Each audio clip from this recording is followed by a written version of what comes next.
athletes from start to finish, from nutrition to strength and conditioning to obviously running, sprinting technique. And I think that we accomplished a lot of firsts. So we will talk about that today as we go on. The physical therapy office is down on 5th and Wilshire. We have a small exercise pool there and a gym there. Otherwise, it's typically treatment there. Phase 4 started about 10 years after we opened the physical therapy office. It's called Phase 4 because the fourth phase of rehabilitation is back to your sports training. And we would rehabilitate people and they feel better, and then they go back to maybe some ill-advised training techniques, they get hurt again. So we just decided to open up a training center to serve their needs, to make sure they don't make the same mistakes they made that ended them up in physical therapy. And then Phase 4 took off, and we really enjoyed it here because it gives us the whole picture. So not just the musculoskeletal system, but we handle metabolic health as well, what some people call cardiovascular fitness. We do nutrition, we do a lot of technique work here, bike fits, running gait mechanics. And so we see Aisha Masiar is doing a VO2 test. The gym you're sitting in now serves as a personal training gym. It also is an exercise laboratory. We do VO2 testing, resting metabolic rate testing. From that data, we're able to create both exercise and nutrition programs and match them together. We'll talk tonight how we do that and how the science all comes together for our general public as well as Bobby's athletes. We are a research center. We've done research for shoes on Skechers, UCLA Geffen School of Medicine. We did a research project, and also the NIH National Institute of Health. So we've enjoyed what Phase 4 opens up for us. You know, basically, even we were kind of ahead of our time, but the science that we use, along with technology and experience, you know, we can get people fitter, healthier. We help people with weight loss programs and, of course, performance. Having said that, most of our clients are regular, everyday mortals like us. We've got 10% of our clients who are Bobby's elite athletes and some other elite athletes. And so it's been quite a ride for 40 years. You know, didn't even know what hit us when I was 25 years old. These athletes were like 22 years old. But we had a lot of firsts. Bobby Kersee had the inspiration to have the nerve to try to do everything 100% right, try to meet 100% of our goals, try to help athletes and support them from beginning to end in every way possible. And I don't think that was happening then. So we were the first team to pursue marginal improvements in every aspect: nutrition, strength training, injury prevention, performance, technique, mental outlook. We were the first team that brought our own self-contained comprehensive recovery and medical team.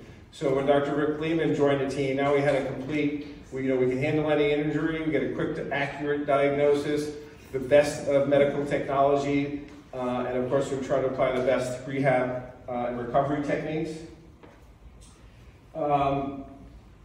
When I first met Bobby, I went out to the track in the early 80s, and I was working with Florence Griffith, she was Florence Griffith at the time, FloJo, before she was FloJo. And I said, "Where's FloJo, Bobby?" And he said, "She's out on a 5-mile run." I was like, "Her race is 9 seconds. Why is she on a 5-mile run?" And he told me that she had to have the endurance or the athleticism to get through a 2-hour practice, you know, a number of repeat intervals, recovery and intervals. And so I realized he was developing an aerobic base for anaerobic sports, which a lot of people still don't do. But I think Bobby's proven that, and we know now that that is the science, but that was 40 years ago before we really had the science.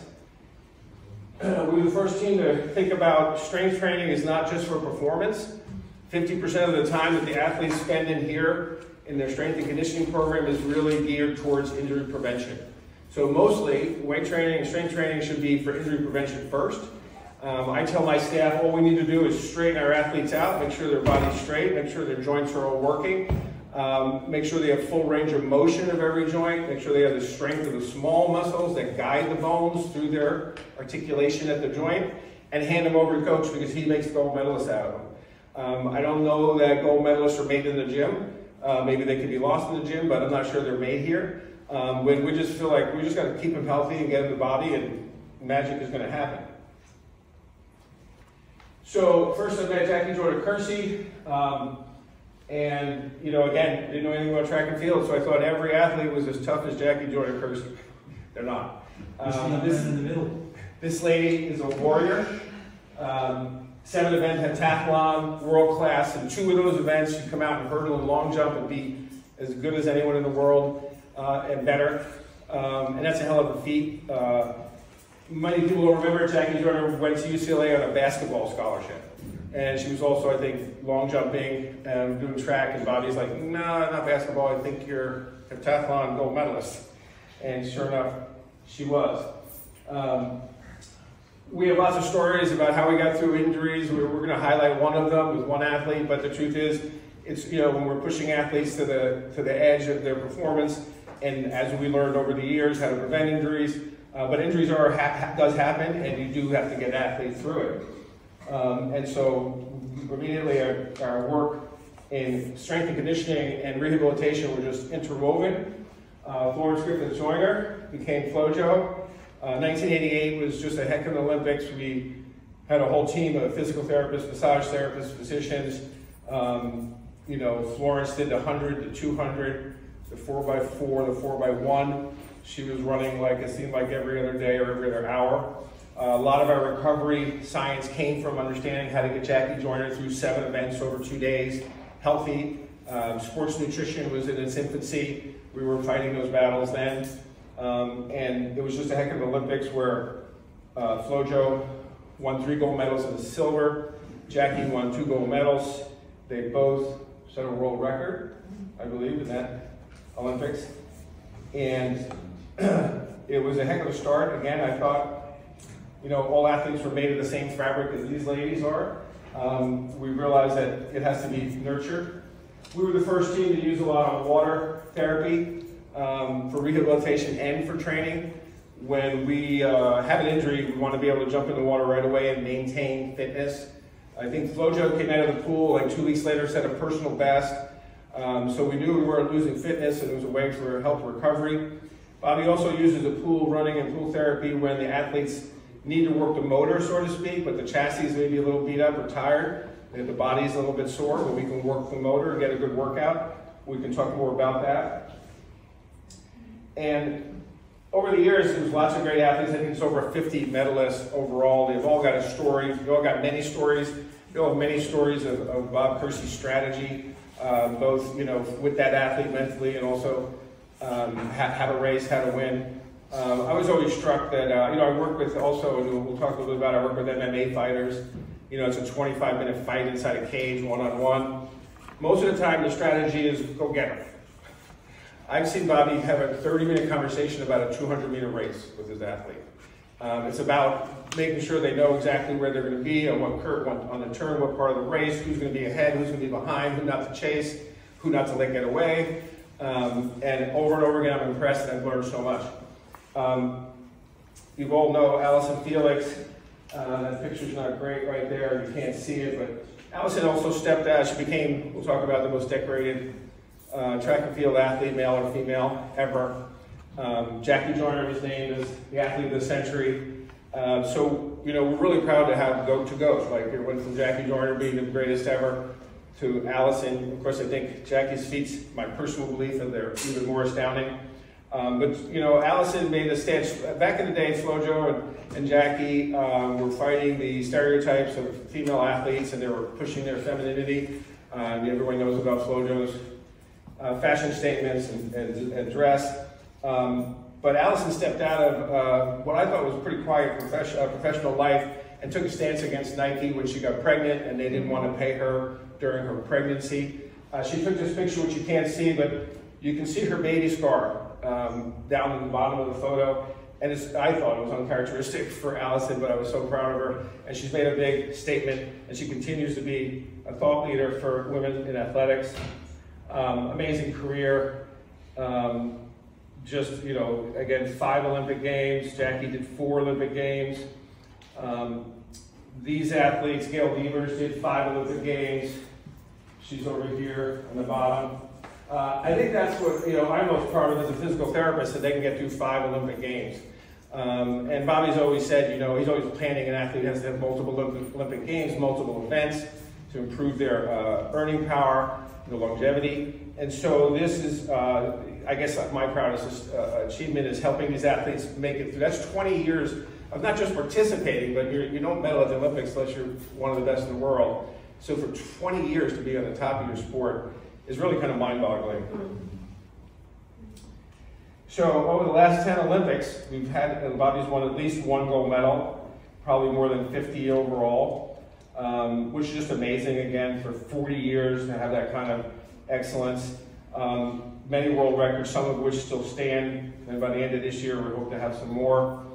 But to be the very best in the world on a day that's set 4 years in advance, and to think about on that day, we know what that day is going to be, we know when that hurdle race is going to be, or that 200 meters is going to be, and then to get there and actually put someone on the podium is very inspiring and a very important lesson for all of us. So I have learned a lot of lessons, not only about athlete and elite performance, but also about strategies, about personal strategies, personal struggles. But what we quickly realized, we needed to focus on the 4 pillars of performance, which, by the way, are the same for health and performance. Structural integrity deals with how your body's working on a mechanical basis, how resilient it is. That comes through strength and conditioning. And we have to work that, obviously, from beginning to end of the season. Metabolic fitness, again, the metabolic fitness or metabolism is about taking food and turning it into energy for whatever endeavor an athlete or a person takes. Some people call this cardiovascular fitness, but that's a real misnomer. There's so much more happening in the muscle itself than in the heart and the lungs only. And so we look at metabolic fitness here, and again, these are the basis of why we open Phase 4 and how we train and treat all of our clients. Nutrition obviously plays a big role. It's still, I think, a science in its infancy, but we were pioneers trying to keep Jackie Joyner fueled for 7 events over 2 days, sometimes in stifling heat. And we learned a lot of lessons. I think we set a lot of standards for care of athletes, and of course, technique. So this is the house of performance. Recovery is the bedrock. We're going to talk a lot about recovery. Another thing I think that people misunderstand, and I think that Bobby shines at, is how important recovery is. All work we do is futile if you don't allow for recovery. And I see it even more in recreational fitness enthusiasts and recreational athletes, adults overtraining. You'd be surprised how, well, the hard work has to be balanced by hard recovery and is active, and we'll talk about that. So recovery is the bedrock of our whole approach. These 4 pillars have to be worked the whole entire season, from the preseason to the end. Overarching all this is what's called periodization training. So overall, we got to keep athletes healthy. We do it with a plan called periodization. For periodization training, if you're going to get an athlete on the podium 4 years from the last Olympics, or predict the time it's going to take within maybe 100th or a 10th of a second, and then get an athlete there with all the obstacles, because these athletes are not robots, they're humans. They have a lot of needs and understandably facets to their personality. Periodization was developed by an Eastern Bloc country scientist, and they had a lot of controls that we don't have here, unethical in the Western world. So their research was probably ethically corrupt but scientifically sound, and they did find a better way to train athletes, and most sports teams and athletes follow some form of periodization. I think it's been bastardized and tweaked a lot, but it's important to realize that it's more effective than other strength and conditioning programs. It's about taking chunks out of the training season and creating certain physical characteristics, and then building on those to build more and more fitness. And it's really all natural. It's all based on how your body reacts to stress, the stress of exercise, how hormones are released to make you stronger, to make you recover.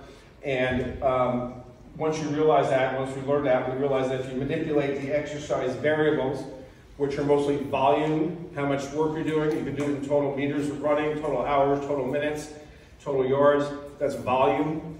Intensity is how hard you're going. And if you manipulate those in a rational sequence, you can make the body responds to stress in a very characteristic way. And basically, that's what periodization was based on. Hans Sells is a scientist who talked about the basic adaptive process of the human body to any stress. And then I think the Eastern Europeans took that, modeled it, and applied it to sport. And it's just sound science. It's designed to continue to achieve fitness goals throughout the training cycle, avoiding plateaus and performance, meltdowns or breakdowns. I think that the Eastern Europeans cared about winning gold medals, winning world championships, and setting world records. And that's basically what we're focused on as well. And so you'll see athletes with Bobby's group of athletes, it runs them when they're ready, runs them when they're healthy, doesn't run them, make them run them for money. It's about winning those, and then everything else will come. So we don't want to get super technical, but we talk about the periodization. The macro cycle for us is 1 to 4 years. Basically, it's 4 years. We look at an athlete and we decide the athlete's goals, what the coach's goal for the athlete, look about what they're going to do in the next Olympics and beyond. For the most of us, it's a year cycle. We want to see what we're going to achieve this year in our fitness, and then breaking up the year into chunks to get certain physical characteristics achieved. A mesocycle is about a period of months. What are we going to be achieving in the next few months? And a microcycle is your weekly training plan. So by planning this out, again, to set a goal 4 years away, it takes a very meticulous plan. And with a sport where the results are objectified within hundredths of a second, or even in weightlifter within a quarter of a kilogram, it's a very structured way to get there. It's not haphazard. It's not like winning an NBA championship where you have, 5 guys or 8 guys in the team and they have different talents, different things, different days. It's hard to measure their objective performance. Track and field and other things, I like it for us because the results are there. It was nothing left to guesswork. So there's an 8-week rule of adaptation. Basically, periodization, the basis of it is if you stress the body, it's going to react by increasing the hormone levels to make you stronger. But about after 8 weeks, we all adapt to that stress. So if you think about it, why don't laborers who work all day long, why don't they look like bodybuilders? Well, they're doing the same thing all the time. They're not following what we do with athletes is train them with a certain stimulus, wait for an adaptation, then change the stimulus so the body's back into shock. It has to respond by releasing more hormones to make them stronger again. And that's the 8-week adaptation rule. We break that all the time as, the general public. We go to the gym, we do the same 10 exercises, the same weights, the same reps. The body does not respond to that. So we know how to manipulate the stress, putting in different stress at different times, waiting for adaptation and changing it again, and you get increased fitness. So it's developed in a sequence that builds on each phase. And we'll talk about the metabolic or the cardiovascular fitness and the structural fitness, how they both develop together simultaneously throughout the season. And they have to be lined up, they have to be in lockstep to get the results that Bobby wants on the track. Basic to the program, though, is, as I said before, all work is futile if time for recovery is not provided. It's only in the recovery period that you actually get stronger. No one ever got stronger in this gym. It's when they leave this gym, go home, sleep, eat right, that's when their body develops increased strength or fitness. So what you see, what you see in our training methods is hard and easy days each week in the microcycle. So we don't go, you don't go 5 days in a row hard. Hard days, easy days, hard days, easy days. Then there's hard and easy weeks in every month, and then there has to be some time off every year. So recovery is automatically built into periodization models, and it's very effective. We have ways to measure recovery, how many people are using various wearable devices that tell you how your sleep is and how your recovery is. And we've learned that technology helps, but there's a lot of other things that go into it. Usually we use a combination of those wearable technology data to decide when an athlete's overtrained. So the progress also in periodization is from a broad base, high volume of low intensity work, meaning in the beginning of the season, athletes are doing a lot of things that look nothing like their sport, and it's low intensity, it's a lot of volume, a lot of time. And then as the season goes on and we increase the intensity, the volume of work has to go down. And that's another thing that we see recreational athletes and competitive age groupers break all the time. You're riding your bike, you're running, and you decide you're going to add hills. An athlete will add hills on top of their 20 miles a week, and that's not the way to do it. You have to go down to 16 miles a week and add hills because the hills are more intense. You need less volume of the more intense exercise. So we progress from low intensity, high volume activities to high intensity, low volume workouts. And this is something that's very interesting to me, and I think a lot of people I talk to at the end, when Bobby's getting an athlete ready before the games, before the competition, they'll spend more time warming up on the side of the track than they do in their workout that day. If you think about it, if Bobby's trying to get the fastest 400 meters out of an athlete, there's no sense doing it over and over again at that point. You want to get the fastest interval you can get, and if you can't build on it, there's no sense doing another one at that point. And the point is that it's a lot less work and a lot more recovery when you get to the end, and the intensity is very, very high. And this basically just illustrates that point. The green line, let's see, the top line is the workload. Your performance goes down from fatigue. Take the workload off, get a hormone response that makes you stronger, and this is how we build fitness, through a series of valleys and peaks towards our goal. It's hormone driven. It's basically that. Stress plus recovery equals adaptation, which is increased fitness. Exercise and time, increased fitness.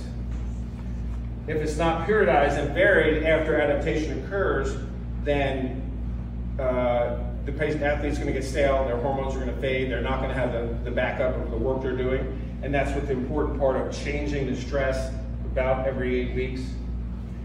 So how do we develop an athlete?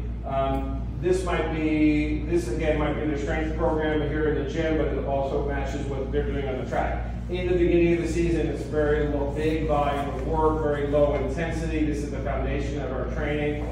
It's called the anatomical adaptation phase. You're trying to make the tendon stronger, the muscle stronger, the ligaments get stronger. You're doing low intensity, high volume. Make sure the athlete's getting a great metabolic basis of fitness, and then also strength in the gym. When we go harder, and this people have been here before, we're going to talk about this phase about joint stability. And then we finally push the big weights that we are probably all accustomed to, the multi-joint compound exercises, once we've developed joint stability at every joint. And again, we have to do less time in the gym when we add that stress. Then finally, strength is really of no good to an athlete. It has to be turned into power. Strength is the ability to develop force. So if I can push this weight machine really hard and make it slide across the floor, that's strength. If I can walk up to it, shove it, and make it go flying, that's power. I developed the same amount of force, but I did it with a time element, and that's what it's about. When the foot hits the ground, it has to impart power, forces to the ground, and make the athlete go that way. And so we develop strength, first joint stability, then we develop strength, and we turn it to power.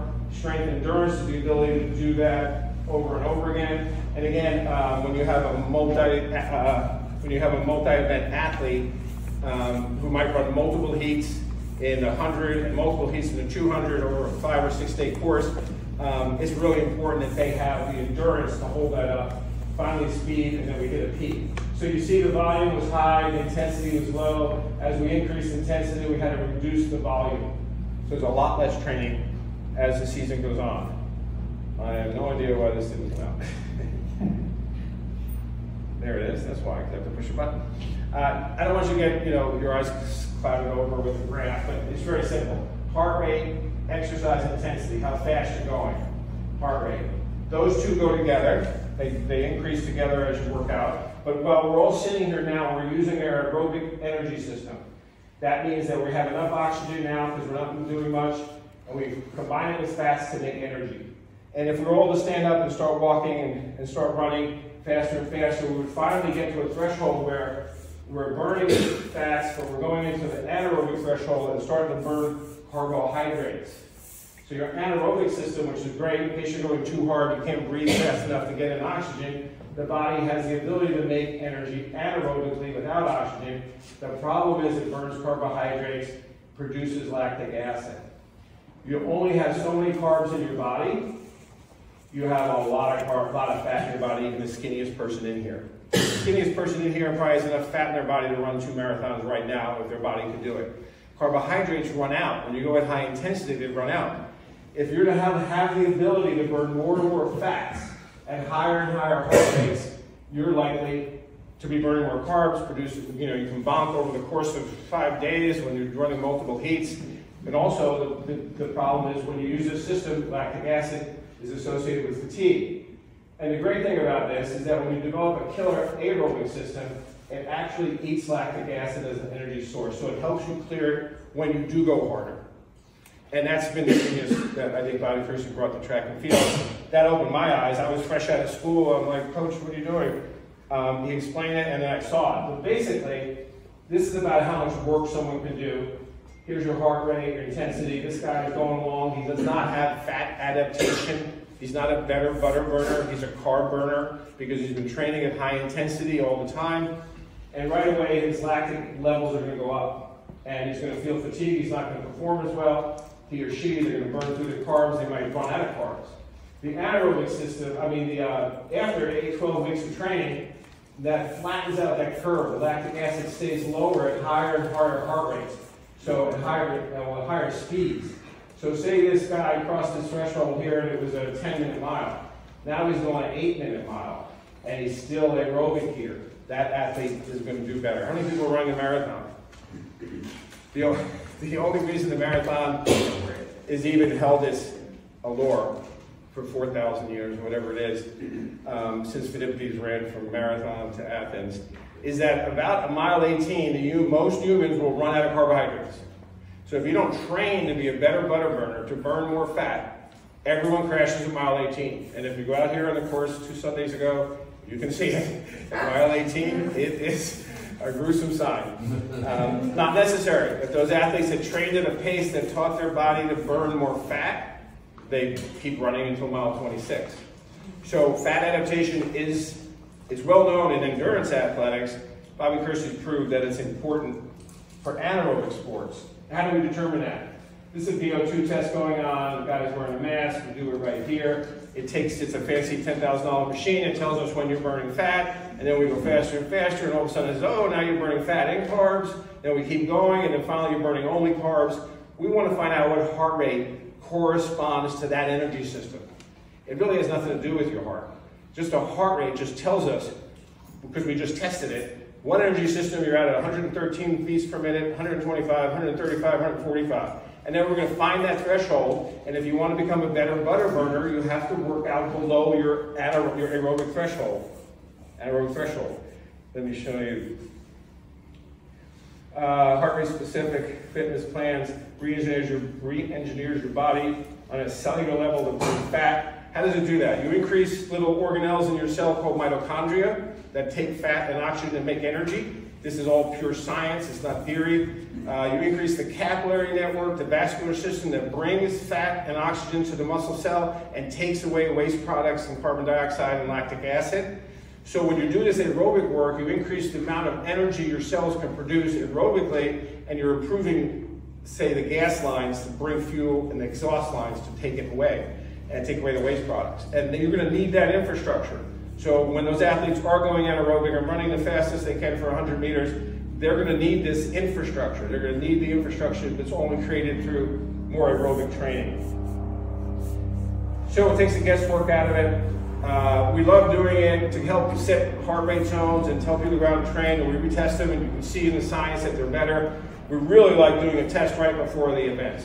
First of all, it sets the heart rate if you're running a marathon. It sets the heart rate what you can run at and burn, say, a 50-50 blend of fat and carbs and make it to the end of the race.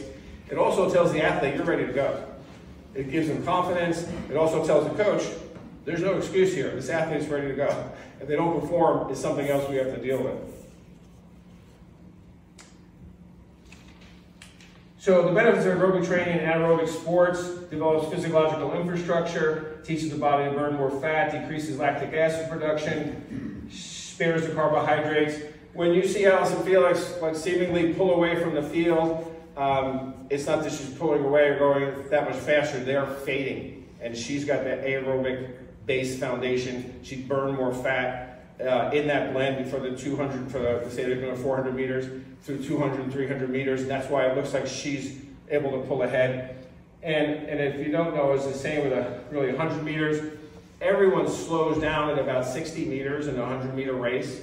So Usain Bolt didn't go faster. He was just slowing down slower than the rest of them. And Flojo and all the others that won the 100 meters.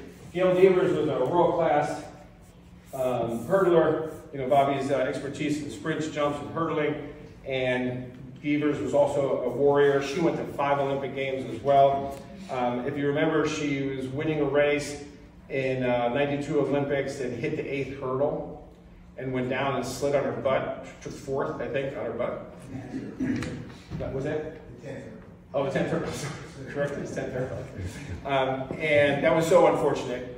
And then I think she had the 6th fastest 100 meter in the world that year, if I'm not mistaken. The 6th fastest 100 meters is not usually going to be the gold medalist, but she's in the 100 meters a few days later. We had this whole like IndyCar setup of how we took care of athletes. They show up at the track before their event, like 2 hours before. We rub them out, we treat whatever hurts, then they do their stretching, then they do their drills, they do a warm-up. We were all ready for Gail to come to the track. Bobby grabs her, and they start walking around this track for 45 minutes. I'm like, she's got to stretch. We can run around. He just keeps walking around the track, comes back, says she's ready to go. I said, okay. She went out there and teaches her a little bit of a trick finish. And she goes out there having no business to win that 100 meter gold medal, and she wins it. It was a great, comeback for her, a great redemption, and it's again Bobby Kersee at his best, making sure an athlete understands what they need to do. She came back 4 years later and won the 100 meters again, back-to-back 100 meter winner. She was not really designed for that. She was a hurdler. There's only a few women who've ever done that, back-to-back 100 meter wins at the Olympics. So I took that same science to the sports that I'm involved with. I was involved with wrestling and MMA fighting. And we applied it with here. Helen Marola, she was the first ever American woman to win a gold medal in wrestling. We trained her up for the World Championships, doing all the phase 4. She won the World Championships a year before without having anyone score 1 point against her. She lost that through some ill-advised coaching. I saw her at an event about 3 months before the Olympics in Rio, and she was a mess. She couldn't make weight, she was sick, she was hurt. We started up again, we did her VO2 test. All the metabolic efficiency we had created was lost from the year before, and we didn't know if we could get it back. And sure enough, she did get it back, and she went there. As soon as I was in the stadium with Bobby watching Allison run, and I was texting back and forth with Helen in Rio, and I saw her on TV. She walked in the arena with no dark circles under her eyes. Her skin was clear, she was smiling. I'm like, she's gonna win the gold medal. She beat a Japanese woman who hadn't lost in 12 years, won 3 Olympic gold medals, and she basically didn't upset her. So we took it to the sport, realizing, and again in wrestling, this is the toughest sport ever. Track and field doesn't have any implication on wrestling and fighting. And of course it does, work is work. So we did the same thing, a big aerobic base, which first of all, these athletes have to make a weight class. So this leans them out because they're better butter burners. So their weight cut, which is usually the toughest part about these sports, becomes much easier. And again, they're using more fat for their warm up and their cool down. They have carbs left. Some of the formats here is 5 wrestling matches, which are 5 minutes, 6 minutes each in 1 day. And that's totally anaerobic, as hard as you can go. And so an athlete has to be able to recover, has to have all that infrastructure. Helen pulled it off. This is Joe Warren. He's a 3-time world champion in MMA fighting. He doesn't like this picture. This guy didn't like this punch. He was 42 years old. We beat a 24-year-old for the title, and we won in the 4th and 5th round. He's 38 years old, beat a 24-year-old, and we won in the 4th and 5th round because we were better trained than this guy. Just had a bigger motor. We took this science to all these other athletes we've worked with. It's been great fun. Wrote a couple books that you guys can check out. Want people to realize that the training, again, is like marathon training is like 80% aerobic, very little anaerobic, and there's even a similar blend like that actually in track and field, even anaerobic sports. This is just to show you again, this person at 100, so at the 50-50 mark here, or just say here, they're at 100, say they're crossing this at 125 beats per minute. Now they don't cross that until they're way up here at 145. So you see they're doing much more work. This is all the representation of how much work they can do aerobically before they become anaerobic. It's just pure science.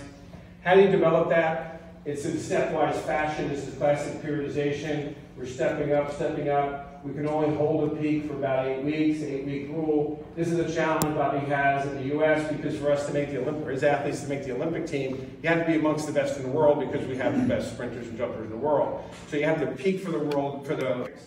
So it's a bi-peak periodization schedule. How does he do it? He just comes back and repeats the steps base work again, really base strength, and then we have a second peak higher than the first, and that's how he gets it done. These are the heart rate zones that come from that kind of training. And for us, what is the benefit of boosting your metabolic efficiency, i.e. being a fat burner? Your engine is going to run hotter, run better. You're going to burn fat all day long. It results in sustainable weight loss, increased energy, reduced inflammation. You're a better butter burner. So nutritional optimization, I just want to say that we're matching the nutrition to the goals of the metabolic program. In the base training, we're trying to teach an athlete to be a better butter burner, right? More fats, less carbs. So we want to take out a lot of the processed carbs out of their diet.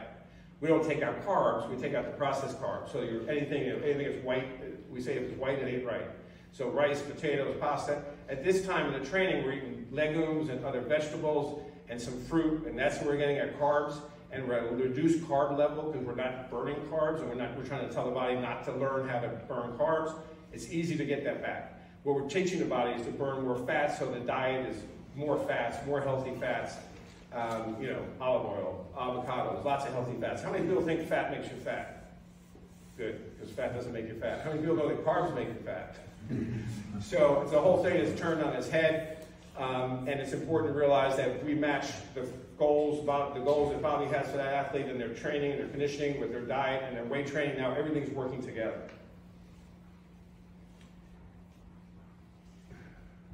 That's just an RMR test that we do to determine how many calories. We don't like to count calories, but you have to be in the right ballpark. We can have a whole talk about nutrition. Enough to say that there is a competitive nutrition scheme for different parts of the training cycle. In strength training, again, as I said, 50% of the time in the gym is spent on injury prevention and joint stability, and then we worry about performance. We're periodizing the gym program to match the metabolic training program on the track. And this anatomical adaptation phase, again, is to create joint stability, correct muscle imbalances. When a joint's aligned properly, it works properly, and that's our job as physical therapists. In my school, it was drummed into us that no one better than a physical therapist devised a fitness program. We see how the body breaks. We should be able to create a fitness program that not only prevents the typical injuries of training, but prevents injuries that are typical of all of us. And that's what you'll find in phase 4. Some examples of stability work, just isolating certain muscles. Again, not always using heavy weights, working on stability, important. These are just some other. And then we're going to talk about recovery. Tudor Bompa is the father of modern periodization. He defected from the Eastern Bloc countries, went to Switzerland first and produced and published all kinds of information about how they were getting things done behind the Iron Curtain. Then he moved to Canada. He spoke here once. It's amazing legacy for Tudor Bompa. Recovery should be so well understood and actively enhanced that it becomes a fixed component of training. It is part of the training. It is just, there's no sense working out if you don't know how to recover. The difference I see now in today's athletes, which I love, is I go to the track this morning with Bobby, they have the foam rollers, their ball, their stick, they have all their recovery devices, they're getting themselves ready. We didn't have that in 1983, 84, 85, through the 80s. Jackie Joyner and them didn't have that. All I had was my 2 hands. And so now those tools have made me somewhat obsolete, which is okay. So recovery strategies. Workouts don't make you stronger. Only recovery periods do when your fitness increases. It's a hard, easy scheme of training every week. It's a hard, easy scheme of training. And you might say, I'm not doing anything hard, so I don't need recovery. That's not how it works. Whatever you're doing now, your body sees that as a stress. It needs recovery. So people say, I'm not working out that hard. I can go 5 days, or I can lift weights 7 days a week. And it's just not how the body works. 3-week build, 1-week recovery. Warm up and cool down is critical because if you warm up properly, your body's going to take less stress. If you cool down properly, it's going to begin recovery right away. How many people I've heard of, I don't stretch, I just start slow. No, that doesn't really get it. Stretching is critical. Foam rolling, self-massage. We're going to have an event here very soon on rolling and stretching. Ice bath and local icing. Ice baths have got way blown out of proportion. They're important when the body's really beat up and we have to get in some more training. But the truth is they've done a study with 12 or 24 triathletes, and they put them in 2 groups. They had the same workout over 12 weeks. One group did regular ice massage, the other, they did everything else the same, the other group didn't. The group who didn't do the ice massage had more fitness improvements. Because if you continue to do ice baths, I should say, not ice massage, you reduce the inflammation so much, the inflammation is what stimulates the body to grow stronger. So you want to reduce it some, but you don't want to get rid of it. And that was a good illustration where ice baths should be saved for when you really need it. I know people doing it on a daily basis. Active recovery workouts. Recovery is not passive. It's not sitting on the sofa. It's going out for a 20-minute run, 20-minute walk. It's about stretching, rolling, getting the blood flowing, and you'll get recovery. It's one of the stretch clinics we do at the physical therapy office. How do you know you're overtrained? There's a stress hormone called cortisol. And if you train real hard, your body's going to produce cortisol. Cortisol makes you hold water and hold fat, and it makes you perform badly. So you build up cortisol, then you have to recover and get it down. I think one of the things that we added for MMA and wrestling is that we put in a recovery week before they do their weight cut week, where right before they're going to compete, they have to get down to weight. Some athletes are 15 pounds over 10 days before they're going to make weight. Not our athletes, but some of them. And so cortisol is critical. You can't lose weight if you got high cortisol. So you got to get recovered and then see, and you might see that yourself. You work out hard, your body's holding water. It's when you get a weekend off or you have to travel for a week and you come home and you're 3 pounds lighter. You didn't lose fat, you lost water because the cortisol has been released. So inflammation, cortisol buildup, fatigue, illness, injury, weight gain. Those are the signs of overtraining and not enough recovery. We were the provider of the LA Marathon for over 10 years. We applied a lot of this science to that, but what does it all mean for us mortals? We need there's longitudinal studies now that show us we need 5 hours of elevated heart rate every week. At 5 hours, there's a reduction of all kinds of diseases, even 13 types of cancers, all kinds of organ diseases. The magic number is about 5 hours. It just has to be elevated. This could be walking, swimming, biking, anything that could be gardening, anything that gets you moving is going to make for a better, healthier body. Again, longitudinal studies. Habitual stretching and recovery techniques, we've proven that's how we keep our athletes going for 5 Olympics. It'll work for you. Resistance training to preserve muscle mass and bone density. That's important for us. We're all going to lose muscle mass. We have peak muscle mass at about age 25 and peak bone density about age 25. Unless you do strength training, resistance training to keep it up. It's called sarcopenia. So it's analogous to osteopenia, except it's loss of muscle mass, not bone. When you lose muscle, you're losing the ability to burn calories. You're losing the factories that actually burn calories and keep your weight down. Also, if you lose muscle, it can't pull on the bone. It's not pulling on the bone and keeping your bone strong. 40 to 50% reduction in muscle mass occurs between 25 and 80 years old.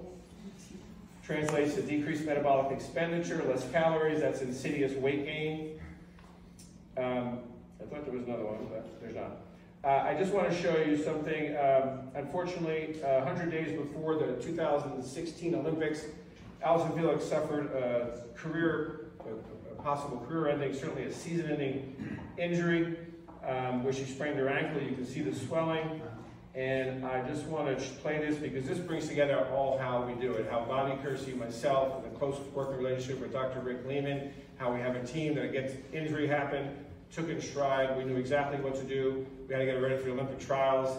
It was probably 12 weeks later, and in the Olympic Games.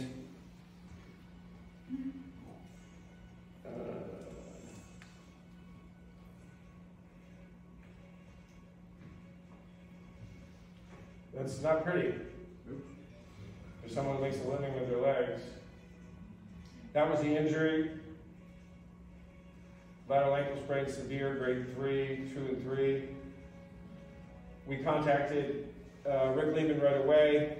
He arranged to have her get a PRP shot. We worked really quickly to limit the swelling and inflammation. You'll hear now about people talking about not icing. That's baloney.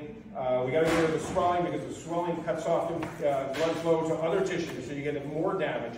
And you got to fight the pain so you get it moving right away. When you get an injury moving right away, it's going to heal quicker. We use ultrasound to drive in the medication, friction massage to break up the scar tissue. We were treating twice a day. Allison had to go to New York. We had to go on a media trip, and Bobby and I had to go. I told Allison that first night, while she was on the table, very upset, I said, you need to ice this 20 minutes every hour. Bobby Kersee sat at her bedside over the whole night and changed her ice every time. I didn't mean overnight, coach, but that's the kind of work, that's the kind of stuff a coach will do and make an athlete run through a wall for you. That's what makes Allison realize that she needs, that she has support around her and she can make this happen. You can see the instability in that ankle. You see other little adjustments. Got her in the pool right away. Coach is doing workouts she would have done on the track. If she had 4 400s at a certain time, that's what she's going to do in the pool. We strength train all the little parts, get her back in. The beauty of the rehab is that we're doing that prehab, if you will, the base training here is exactly what they're going to do if they get hurt. And so as soon as they're hurt, they're going back to something they already know, and that works better than coming up with something different. Bobby's working on mechanics right here.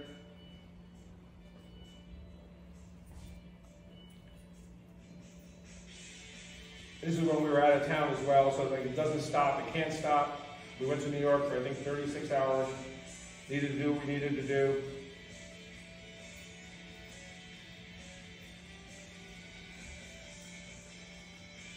Lots of little adjustments affecting her mechanics even while injured. We worked on stabilizing her hips.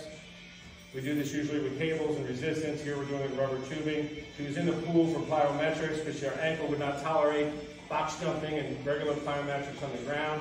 She returns to a workout on the track within 3 weeks, heavily taped and braced. So look real close at the first and second step. Watch the right leg do a little wobble. Watch the left leg just stick it, but right here, that wobble. See that? That's joint instability. See that one stuck it? That one's shaking. That's what we had to work with. We had to continue to stabilize that joint and get her ready for Olympic trials. And she did. She won gold medals, 4x100, 4x100, 4x400, and went on to have another Olympics. So basically, that's what Phase 4 was created. Actually, both these offices were created to take care of this Bobby Kersee's athletes, as well as the general public. With the pool there and the gym here, we're covering all the bases. Working with Dr. Rick Lehman, he is orthopedic surgeon, 30 some odd years of experience. He's worked at the pro level, part owner of a pro team. We needed that kind of advice. When you get, sports medicine is a proving ground for physical therapy and medicine. If you don't get results, you lose your job. So if you want to know if physical therapy techniques work, it's the proving ground. Now I know they're going to work on my general patient population when they work on these athletes. It will take longer. If I make an adjustment to Allison's strength training program because Bobby's identified something that needs to improve, they see the improvement right away. Or if they have a pain, we change something, it goes away. For you and I, it'll work as well. It just takes longer. So remember that you have free injury assessments at FPT at any time. You just got to call Forster PT, and it's on 5th and Wilshire. Tell them you've been to one of our lectures and you qualify for a free injury assessment. You can come here and talk with Aisha Mas. Aisha's walking around here. She's the head of our science here. Say hello, Aisha. Hi, guys. And she's the one who does all the metabolic testing and nutrition programs and writing training programs for folks. Ron Barry's probably here somewhere. He's in the back, our head PT. Maybe some of my other staff is here. Is that you, Chris, in the back? Yeah, one of our PTs. Anyway, we have a great staff. They're all focused on being the best we can be. We want to make every single treatment and every training session count. I've learned so much from this mindset and bring it to our patient population, of course, with adjustments. And so Rick Lehman, it's just a pleasure to have someone who we can call and get the best diagnosis, the best treatment. He's an expert on biological agents. He'll talk about that. And so I want to introduce Rick Lehman. He'll talk a little bit about how he gets the job done. First of all, I want to thank everybody for coming. I mean, this is it's special for Bob and I and Bobby, and we really appreciate everybody for taking it. Basically, this started, as Bob Forster said, many years ago.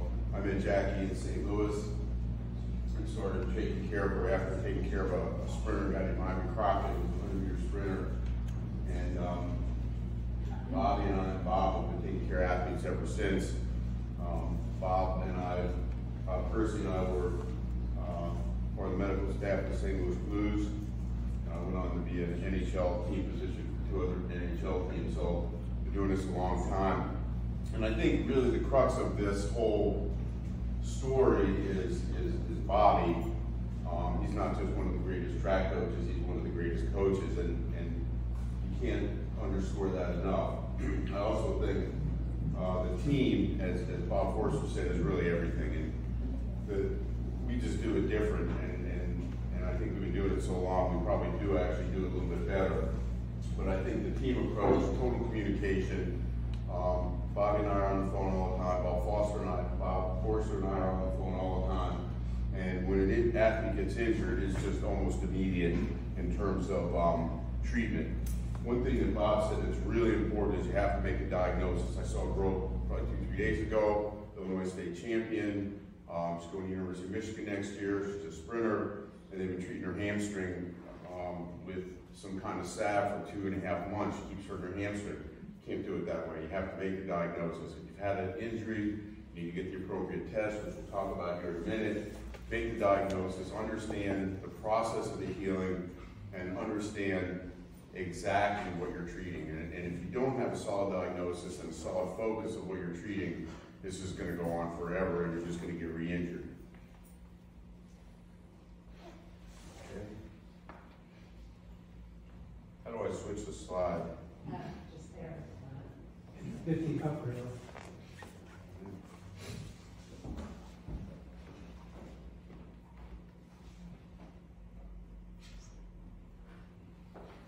Perfect. So just a second about me. Went to University of Miami Medical School, trained at St. Louis Washington University of St. Louis, and I was at the University of Pennsylvania, and have been a team physician for 3 NHL teams, and have done quite a bit of work with the NFL. So a lot of different athletes, and have been taking care, working with Bob and Bobby for well over 30 plus years. And it's really been an amazing time, amazing watching the two of them and watching these athletes, and really every Olympics winning gold medals. We just expect to win gold medals, which working with other track coaches just doesn't really happen.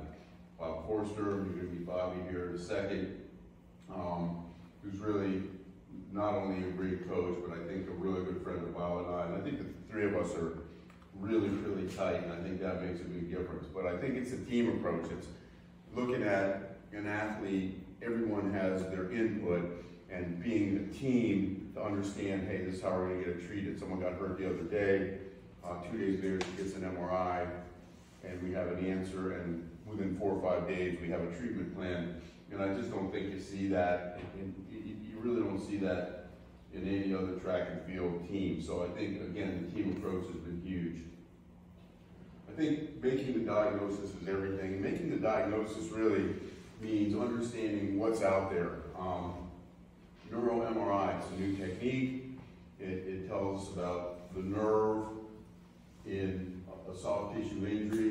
And very commonly, in a hamstring injury, one of the nerves gets injured, the operator nerve. And so no matter what you do to fix the tendon, if you have a nerve issue and the nerve keeps getting irritated, you're not going to get that athlete better until you can address that. So we're very aggressive with the imaging, and we want state-of-the-art imaging. We used to think that 2T MRIs, 2 Tesla MRIs are good, and now we use 6 and 7 Tesla MRIs. So we want the best imaging we can possibly get. The analysis, video analysis, gait analysis, we're going to talk about a new technique here in a second. Very important, and I've been looking at videotapes of athletes running for 35 years, or athletes throwing baseballs, or athletes swimming, and I think to understand what it looks like, it's one thing looking at them in a clinic, but it's something else to understand what they're doing in their sport. So if you're hitting a baseball, no matter what you're doing in my office, it doesn't really translate. So if you want to see how a track athlete really functions, you can go to the track. You know, sort of a general reading a book and saying he's going to be a general in his office. You got to go to the battlefield. So I really like going in baseball, watching batting practice, watching pitchers. In the track and field, I like going to the track and seeing really what's going on. Do a lot of gait analysis. And again, the team-based approach and having guys like Bob Forster and Bobby are just invaluable because A, they're very open to communication, and B, it really just completes all the information. There's no way I can know everything, no way Bobby can know everything, but together we really can put together a picture. Plus we've been doing it so long, I mean, it's kind of a proven plan. I'm going to talk about cartilage restoration first, and the reason is surgery is the last thing we want to do for any of these athletes. And we don't really do a lot of surgery on our track athletes. We do a lot of surgery on our NFL football players because they have cartilage damage. And we've developed a technique called biphasic cartilage reconstruction. So for those people out there that have a little arthritis or some arthritis in their knee or hip or wherever, instead of replacing the joint or just cleaning up the joint, we now have a biphasic procedure that actually reconstructs the cartilage and puts the cartilage back in. So again, the last thing we want to do is operate on any of these athletes, but if you're going to have a surgery, you want to have something that's going to fix your problem, not just palliate your problem. So again, biphasic, we've done a tremendous amount of research at Cornell, and you're going to hear all about this because I think this is going to take the place of total joints, and this technology is kind of where the research is going.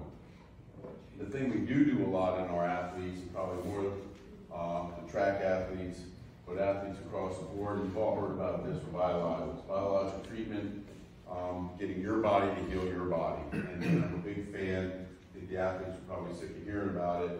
And basically started with something called platelet-rich plasma, PRP injections. And really what we've come to probably over the last 4 or 5 years are cultured umbilical stem cells. We take live umbilical stem cells, we culture them to fix whatever we want to fix. So you have an Achilles tendon partial tear, or you have a partial anterior cruciate ligament tear, or a problem in your medial elbow, partial rotator cuff tear. We want your body to heal your body. And so what we're doing is we're taking the cells, we're culturing them to do what we want them to do, and then we're injecting them back in your body. And I think this is where the technology is going. Certainly much less invasive, and it's kind of unleashing your body's ability to heal. And I think that in 10 years, surgeries will be way down, and I think when you hear about monoclonal antibodies curing cancer, and you're hearing about live umbilical stem cells or mesenchymal cells, I think when we change the DNA in these cells and we make them do what we want them to do, we can really get healing that's unlike any other healing. And I think this is where, in a high-level sports practice or a high-level orthopedic practice, the industry is going. This is a technique we've been working on for a while. It's called uplift, and it's kind of ingenious. I wish I thought of it. I was just part of it, but I just certainly didn't think of it. And basically, you take 2 cell phones or 2 iPads, you put them at 90-90, and you generate all kinds of data. So we're looking at a baseball player hitting a baseball, we're looking at a pitcher throw, we're looking at an athlete run, and this generates data like we've never been able to generate data before. And really, it's just the hallmark of technology. You know, we've gone from an iPhone 2 to an iPhone 20 here, and you're going to see these technologies showing up at your gym and showing up at your doctor's office and across the board, because it's just very, very portable, very, very simple.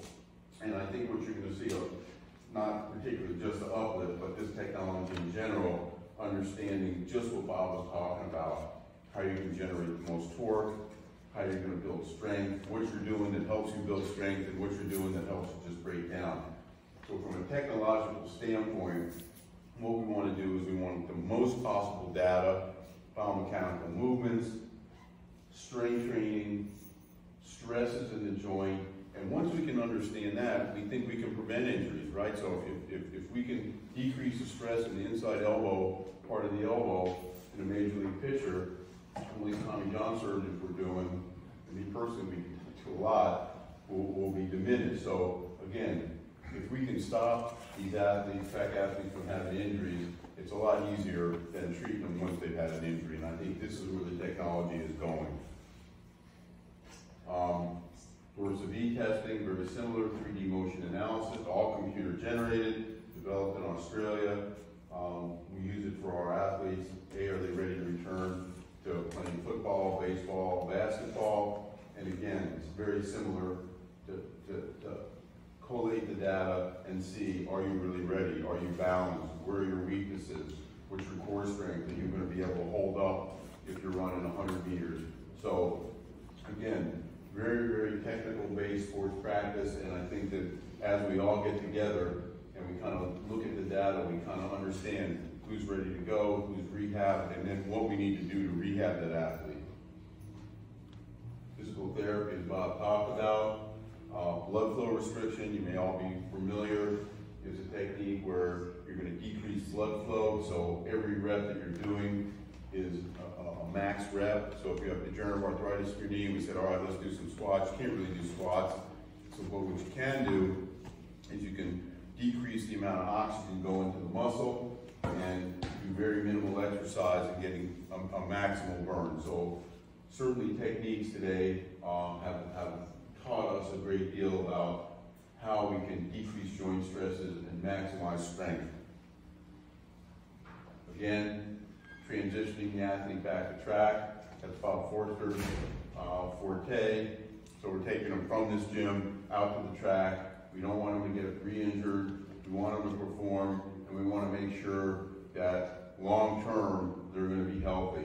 And the one thing I will say about Bobby, and I've worked with a lot of track athletes, a lot of track coaches, I've never seen anybody have longevity for their athletes. I mean, you just don't see athletes compete in 3, 4, 5 Olympics, and that's really 100% Bobby. He's just unbelievable with injuries.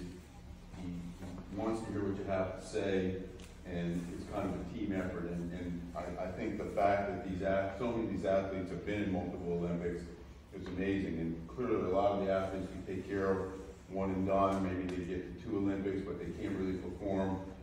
But he's got an amazing track record in terms of keeping the athletes healthy, and keeping them on the court and on the ice for a long time.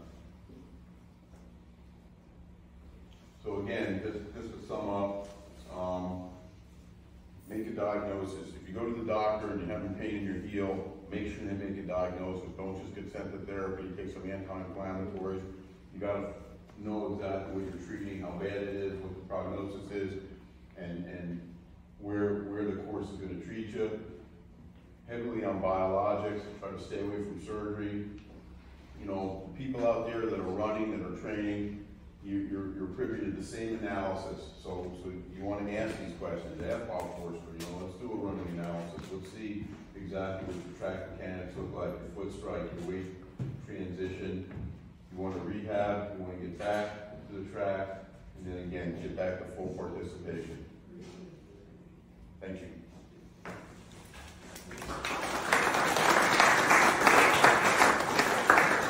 And now, for the featured speaker, my friend and coach, Bobby Kersee.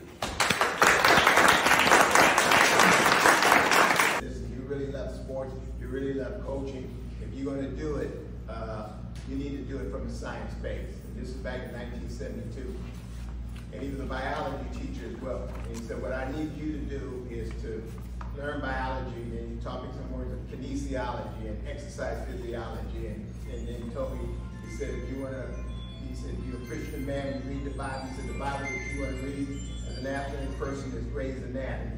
He said, you want to read it all about, you want to see the body from the inside out. And so that was really got me involved in starting to study and understanding the science. And so from then on, at first I wanted to really be a football coach. My desire was to be the first black NFL football coach.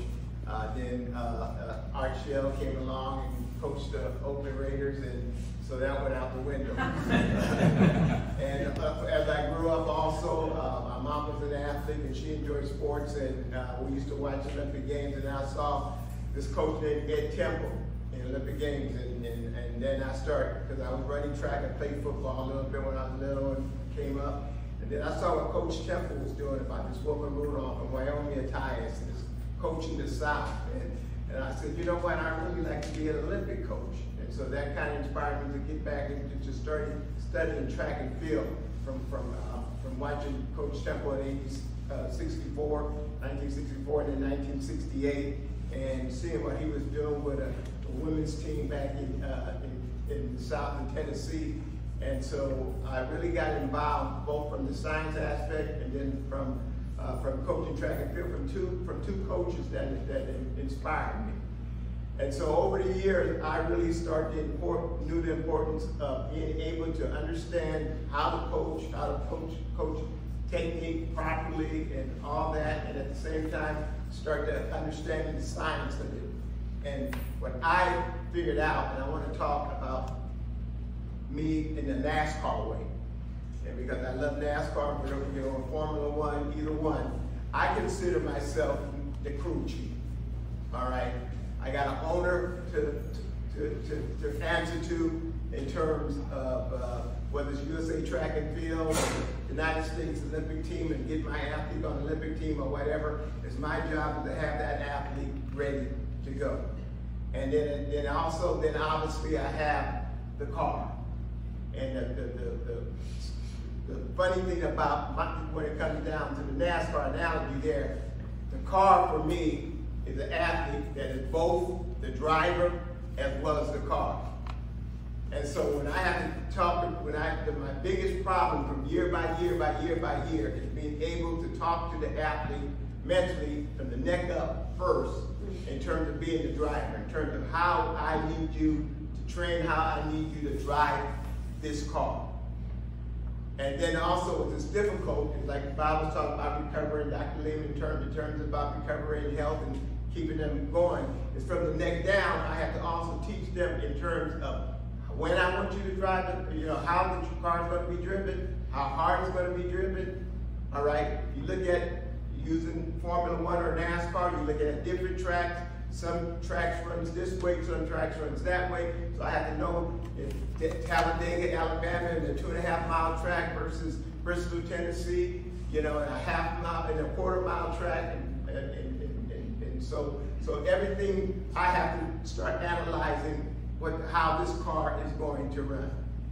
And so a lot of times the difficulty there is to tell the athlete, you are not the athlete right now, okay? I need you as the driver to sit there and let me work on the car. Now when it comes down to the car, that's where the Bob Forsters, the Dr. Lehmans, all the physical therapists and doctors that works with athletes I feel is very, very important to me as that crew chief. Because my knowledge is about the whole car. I know the whole car. I know my Dunlap or Firestone tires. I know the chassis weight. I know the engine size. I know the fuel. I know all that. So I'm staying up doing the math, studying all this. But I need someone that I can turn to immediately when it comes down to how this car is going to operate and what's happening, why is this car doing this or doing that, that is going to be able to feed me back information that is going to allow me to tell me, okay, Bobby, yes, this hamstring such and such, such and such, the back such and such, such and such, if I was you, I'd do this, I'd do that, so forth and so on, or whatever.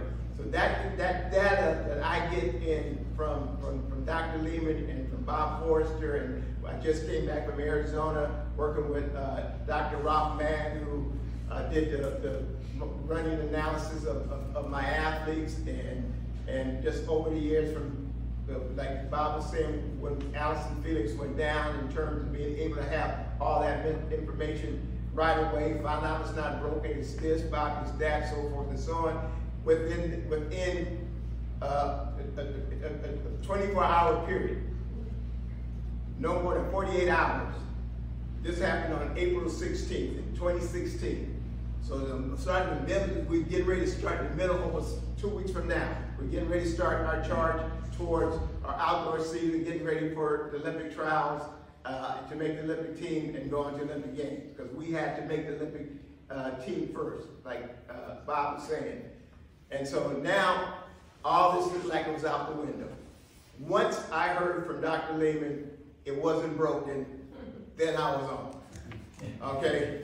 Because once I knew that it wasn't broken, and Bob was starting to explain to me what happened to the ankle and what grade it was it grade 2, 7, or 9, or whatever, So once they explained all that to me, within that 48-hour period, I was able to sit down with my driver now and tell him, okay, this is the new plan to set this car up.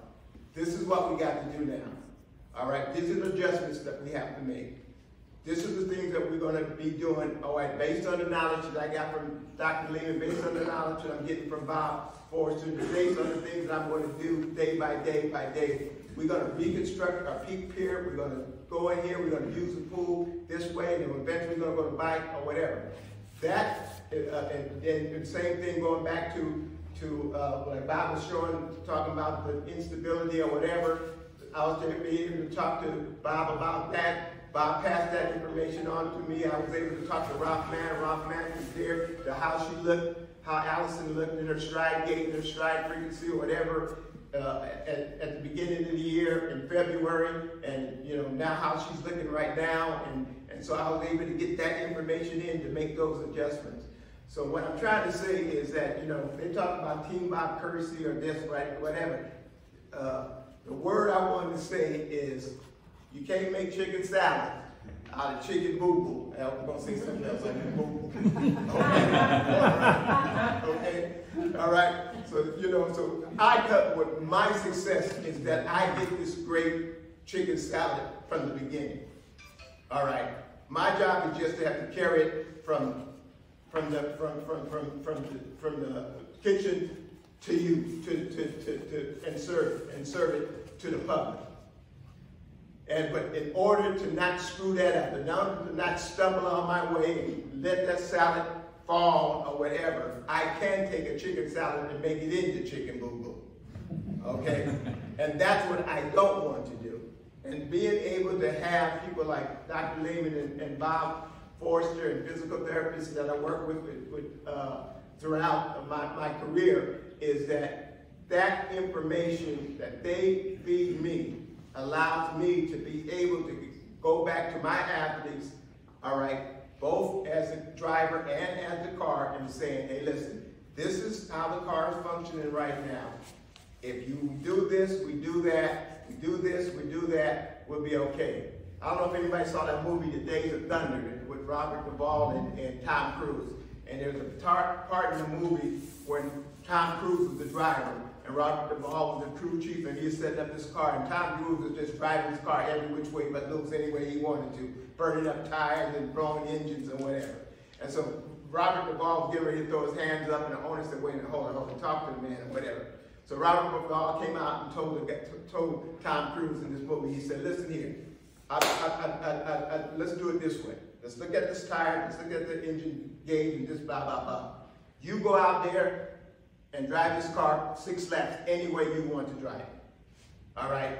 And then we're going to change the tires and blah, blah, blah. And then the next day I want you to come out and I want you to drive this car 6 ways the way I want it. And then we're going to measure all of that. And of course, in the movie, Coach won.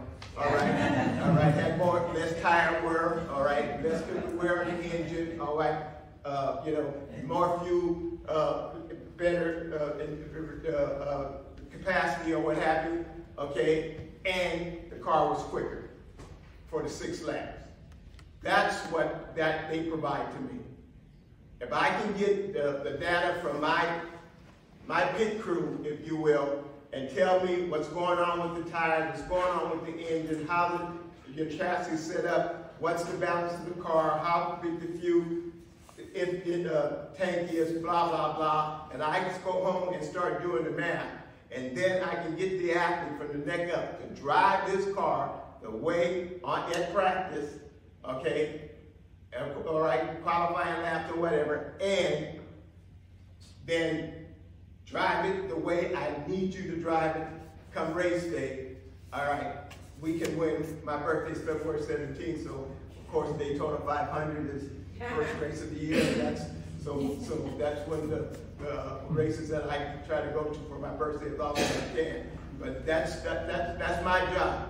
My belief is that you're going to give me a car that can win the Daytona 500, that can win the big one. All right. My job is to get you to the national championship, get you to the world championship, get you to the Olympic Games, and get you on top of the podium. If you have that God-given ability, my job is not to screw this up. The only way I can do that is that I can get vital information, get strong, smart, detailed information, all right, talk about what I'm going to plan on doing, what my peak and valley situation is, then I'm going to have a better chance of getting to the top. Lastly, what I want to talk about is anaerobic versus aerobic capacity. Because yes, my sport is anaerobic. All right, most of it. All right, right now I'm coaching a couple of athletes, half milers, and I'm giving respect to some of my new group athletes that I'm coaching because they're now battling other athletes. So I'm not going to be putting them on Front Street. But I got a group of 9 athletes right now that are geared up to make this World Championship team, and so a couple of them are half milers, and so they're maybe the closest to that's 50-50 anaerobic and aerobic.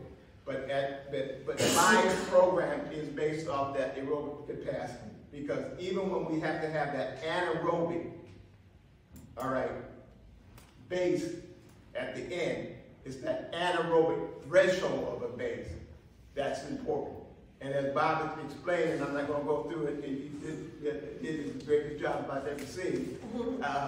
You know, but so I'm starting, but the only difference, I would say mine is more like a tornado.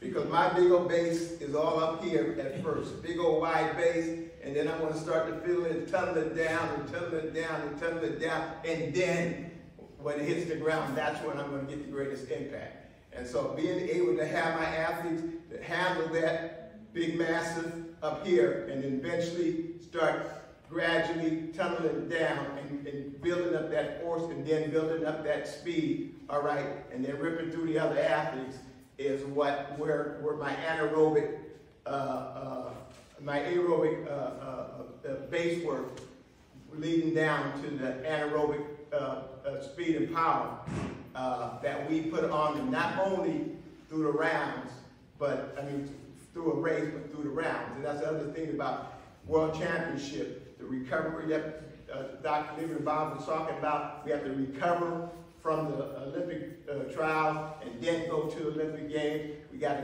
recover through the rounds. Some of them have to go to 2 or 3 rounds, like Florence, she was 100 to 200, 4x1 and the 4x4. Valerie Briscoe, who was my first gold medalist in 1984, who won triple gold medals in the 2, the 4, and the 4x4. So not only did it's not that they just ran one race, they had to run 3 rounds. Back then, they had to run 4 rounds of the 2, 3 rounds of the 4, 2 rounds of the relays. We didn't have the alternates that we have nowadays. So that anaerobic capacity that they needed, all right, and that speed, I knew that had to kick in at the end. All right, but that aerobic threshold and that anaerobic threshold to be able to hurt and hold and go through the rounds is what I believe way back then, and I'm seeing now that more and more people are trying to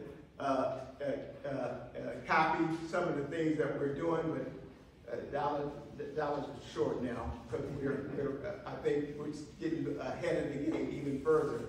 And so in closing, I mean, I think the biggest thing that maybe I came by here to say, I want to thank you guys for supporting what Bob has done over the years. And if you have not heard about his work and Dr. Lehman's work, please follow through best you can, because they are just fantastic individuals to work with. But my success has been based on that, is that I've had great athletes, all right, that have trusted in me to get the information. If one of my athletes have not working with Dr. Lehman directly or Bob Forster directly, and Dr. Lehman said it best, Dr. Lehman worked so hard to make sure my athletes stay off his operation table. All right, I've been on his operation table more than all my athletes, so my knees and back are what so he's operated on me more than he's operated on any one of my athletes. And that's how important that he feels to work with me and work with Bob Forster, and then work with any other athlete that I work with that may not work directly with us, but the knowledge that they bring to me, all right, and a phone call night after night day, I can come back and relay that to my athletes and relay that to other people that they might work with, or particularly sometimes when we go to the Olympic teams that we have to work with other trainers and doctors. But I have someone that I can say, you could, if you talk to Dr. Lehman or you talk to Bob Forster, blah, blah, blah, then you can touch my athlete. There was a time that we did, and I want to talk about the story about Jackie, and you were talking about the recovery and the balls and what have you. If you remember, Jackie was one of the inventors of that big old bouncing ball thing, what have you. Jackie had strained her hamstring in training prior to Olympic Games. We got there, and she had to do the hip tap down and long jump. And after the first event, the hurdles, which she won her heat, she was going to the high jump, and I'll just start making the calculation. I was talking with Dr. Lehman, and Bob was on my side. I said, okay, she's going to be fighting a high jump. I can probably get her there. And then, okay, the shot put, and I was talking to Arthur, because I could probably get her there, or whatever. But then it came down to my event, the 200 meters. I said, if I tell this girl to go around this corner, all right, at a certain pace, she's not going to listen to me. Because Jackie's words, because she's going to come down, ripping around that corner or whatever. And I asked Bob and Doc, I said very simply, I said, can this leg hold? And they told me, Bobby, no, we don't believe so. If she goes out there, do what she's capable of doing, she's going somewhere between that 30-meter mark and coming off that curve, she's going to be on the ground. I walked, after talking to them, I walked out on the track, told her to pack her back to the high jump, and let's go. Within 8 days, Bob and Doc worked on her.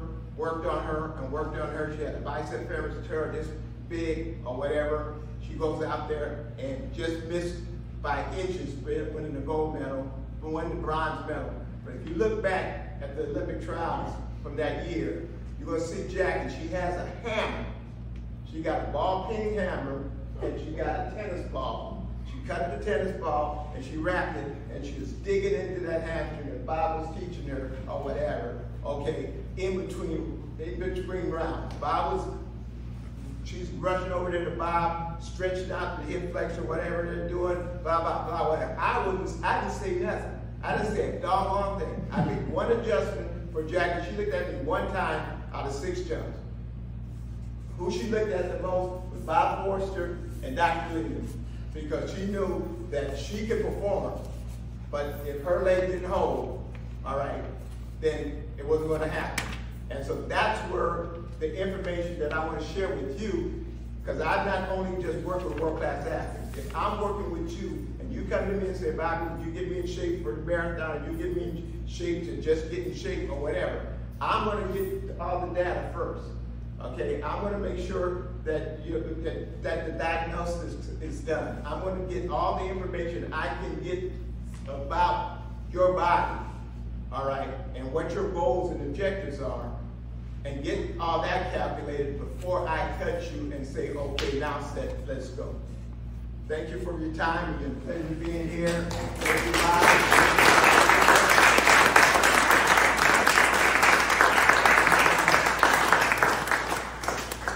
That's great. Thank you so much, Bobby. We want to take some questions. Yes, sir. Serapeptase, it's a proteolytic enzyme. Any thoughts on it?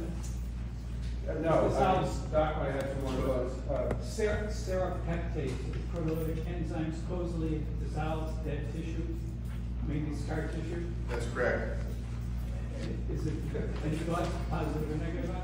Well, I think so. If you inject, so we do a lot of peptide injections, and it really depends on where you are on the healing curve. So if you come in tomorrow and you blow your hamstring today, we're probably going to PRP you and probably put live cells in. If you have scar, let's say you had 3 hamstring pulls, and you rested, and you come in, you don't really have contractile muscle tissue because the fibrous tissue is scarred down the ability of the hip. We actually saw someone like this today, or the hamstring to translate. Then you need to break down the scar tissue. You have a couple of options. You can do it manually.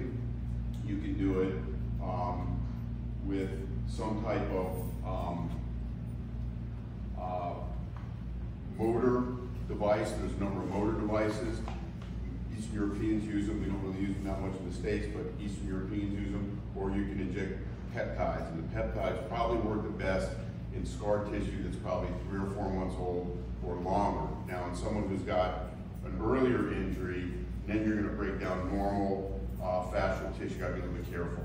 But if your injury, and I usually go by 120 rule day, if you've had a chronic injury or you've had 2 or 3 hamstring injuries or Achilles injuries, it doesn't make a tennis elbow where it's healed, tried to heal, and then you get an MRI and you have scar tissue, then you need to change the dynamic and peptides will work. So seroteptase might be worth giving you a shot? Absolutely. Absolutely. Thank you. Any other questions? No questions, so here. Coach Kersee, Yes. love your analogy about race cars and tracks. If you have an athlete whose course or his track is an extreme environment, say it's altitude or heat, how do you let that inform how you're going to prepare that athlete? And for Bob and Doc there too. Well, actually, during the pandemic, everything was my track, from Santa Monica on Ocean to Will Rogers Park, and eventually they closed down California. We had to go to Arizona. And one of the things that I was concerned about was the heat in Arizona. So I talked to Dr. Lehman, I talked to Bob about the hydration and also the diet in terms of what they think we should be doing, preparing, what time of the day was best for me to train them, or what have you. You know, we knew that the heat was going to be between 98 and whatever. So, you know, once again, getting all that information and getting back to them in terms of how we was going to hydrate and how we were going to do this really helped, because if anybody remember that year we had one of the hottest trials in Eugene, Oregon, and they even had to stop the meet because during the heptathlon, I don't know why they wasn't running the heptathlon that heat at that time of day, but you know, I'm getting myself in trouble, so let me shut up. But getting that information, we were prepared for that. And so when they called to me, when they said it was heat, whatever, where I was out on the track with Sidney McLaughlin and Allison Felix at that time. And I think Sidney was up to run pretty soon. And we had her hydrated and all that stuff, and the nutrition, and the guy Malachi Davis was when they had the food there. And so everything that we prepared for in Arizona, when it happened in Eugene, it was no big deal for us because we already had that possibility of bliss. So I think that, you know, once again, going back to knowing what my terrain is, knowing what, you know, the altitude training versus non-altitude, knowing that the difference of speed changes when you go to altitude versus non-altitude and all that, you know, allows me to do the math and adjust my numbers. Then once you have to talk to the drivers, the mental side of things, how do you handle an athlete who might be showing signs of being overly concerned about an extreme environment? Do you talk them down off them? How do you handle that? Well, I handle it differently now than I used to handle it. So, you know, like in football, you can't grab them by that face mask anymore. But seriously, I really believe I know what's going to happen. And so, you know, I think it's a mental problem process from the beginning. Dr. Lehman would tell you, and Bob would tell you about some of my athletes. I would tell them, okay, it's April, this is about to happen. Okay, so, you know, and their anxiety level is going to be here. All right, or, you know, once again, this last year, I took a couple of my athletes that is going to be competing in this World Championship. We went to Budapest, and that's where the World Championship is. Mm-hmm. And one of the reasons why I wanted to use that meet and just get them there, and we did some training over there, is to anticipate because of this year. Because in the last couple of years, we just had to go right up the street. We just had to go to Eugene. Yeah. So we didn't have any time zone changes. We didn't, you know, food wasn't that different, you know, so the weather wasn't that different. So anticipating what's going to happen this August, all right, I started on last August to start preparing them mentally. Okay, these are the things. So when it does happen, you know, that if you can tell them the why, those that know why can beat those that know how. And I tell my athletes, this is why I need you to do this. If you listen to the why and you can explain the why clearly to them, and they're going to go against the why, there's nothing I can do. But I have to have the information to tell them why. If you do this, all right, we're going to be okay. Allison, trust me, let's go. All right, no, damn it, we're going to make this Olympic team. We're going to win gold medals or whatever. She gave a dive away from winning the gold medal in the 400. You know, got 2 gold medals and a silver medal, and you're talking about less than 2.5 months out. All right, but we had, once again, we had a good anaerobic base and everything, so I wasn't worried about all that stuff, so all that was in good. She was in good medical hands or whatever, so all I had to do is make the adjustment. But the athlete, I try to, once again, I'm not going to touch you unless I know your goals, and this is why we're doing this today, this is why we're doing this today, this is why I need you to rest today, this is why I need you to drink this today, blah, blah, blah, blah, blah, blah. Those that know why can always beat those that know how. A funny story, 1984, and again, Bobby was the first who pulled his athletes out of the Olympic Village. It's nothing but a distraction, even though it's probably an experience of a lifetime. And the U.S. team are like, their wisdom of putting all the 100-meter runners together in the same suite. Probably not a good idea when they're going to race each other. And so we stayed outside the Olympic Center, you know, the Coliseum in Los Angeles. We had a hotel, we had all our medical and massage and everybody set up, and so we had to travel to the track. And sure enough, we hit traffic. And so Jackie Joyner, again, 7 events. She does everything. She jumps, she throws, you know, shot put, she javelin, hurdles, long jumps, high jumps. Hates bicycles. We have her stuck in traffic. Bobby stops the car, gives this kid $20 for his bike, and put her on the handlebars, and we rode to the Coliseum. And she's like, ah! And I'm like, what am I even doing? The world's best athlete on my handlebars. But we got there in time, and she won the silver medal. Amazing. She was still in college, right? 84? Yeah, because she had to come back for you. Amazing. I'll loan you my bike then for the 28 years. You're talking about 1984, too. I should have had Michael Hahn on that. I'm going to ask Bobby to talk a little bit about the transition from college to pros and what kind of mental adjustments that makes, and transition from other teams. You know, Bobby's current athletes setting world records and amazing seasons, so it's drawn a bunch of other athletes who've been elsewhere. And you have to make that adjustment, Bobby. How did first from college to pros? I from college to pros, once again, going back to, and I'm still doing this today. And I ain't going to bite my tongue on this one. It'll come down to USA Track and Field. Most coaches in the United States, we have to develop our own team. All right, we're going to get some of the best doctors and trainers as we start to make the team. All right, and you know, it's like the more money you make, the easier to get along. Okay, yeah, right. So you know, but from the beginning, when we started from let me use Valerie Briscoe. Valerie came back from pregnancy in '83. Nobody was helping her. USA Track and Field literally threw her out of the facility that some of my, because Jackie Joyner made the team, and Greg Forster, so a couple of athletes made the team, and she was literally sleeping on the floor in '83 in Europe, trying to get ready to get herself back in shape. And so being able to tell her, listen here, all right, we're going to find you support. We're going to go out there and try to find you some money. Dr. Lehman, Bob Forster, I'm going to put a team around you because I really believe that you're going to be able to win in a year from now. All right. And she comes back, all right, because of an outside team that was put together for her, okay? And once again, being able to have that knowledge and then talking to her in terms of what the things that she needs, okay? We need to find you a track. We need to find you a physical therapist. We need to have you a doctor. We need to have you a nutritionist. and what have you.